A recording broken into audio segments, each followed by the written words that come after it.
Shalom, pada hari ini, hari Sabat ini 12 Agustus 2023.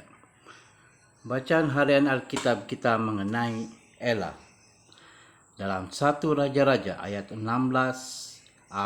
dalam 1 Raja-Raja 16 ayat 8. Pada tahun ke-26 zaman pemerintahan Asa, Raja Yehuda, Ela anak Besa menaiki takhta atas Israel di Tirza.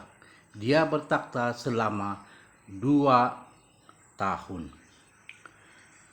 Corak kegagalan Yerobeam berterusan sehingga ke Besa dan Ela anak Besa. Mereka hampir mencerminkan kehidupan masing-masing. Kedua-dua bapa merampas kerajaan melalui pemberontakan.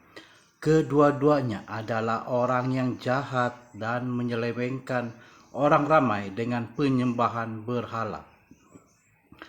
Kedua-dua anak lelaki mereka, Abia dan Ela, masing-masing memerintah selama 2 tahun sahaja.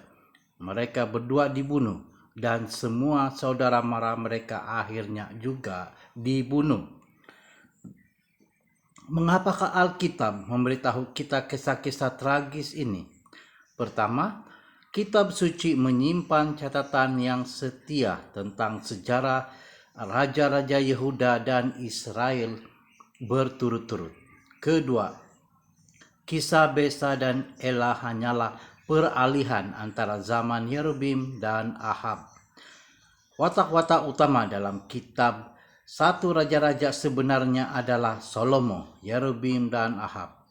Walau bagaimanapun dinasti peralihan yang dicatatkan, walaupun masanya singkat, masih bertindak sebagai peringatan mengenai nilai hidup bersama Tuhan.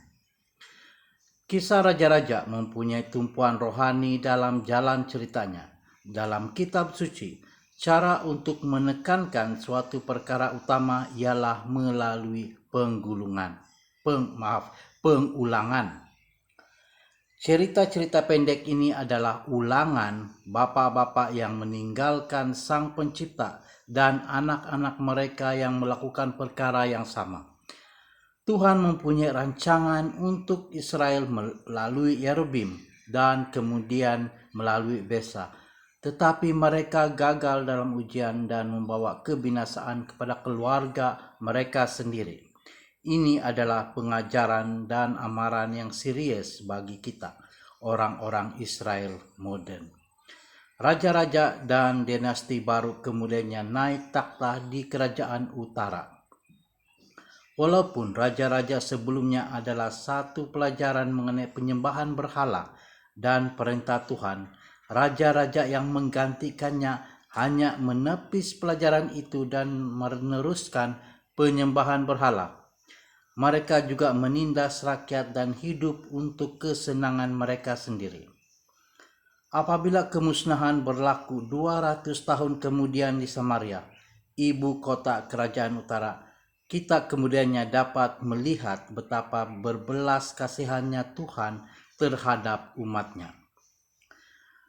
Tuhan mempunyai rancangan untuk kita semua dan Dia juga bersabar dengan kita. Tetapi jika kita meneruskan untuk mengikut ide dan keseronokan kita sendiri, kita hanya akan mendapat masalah dan kebinasaan seperti Ela.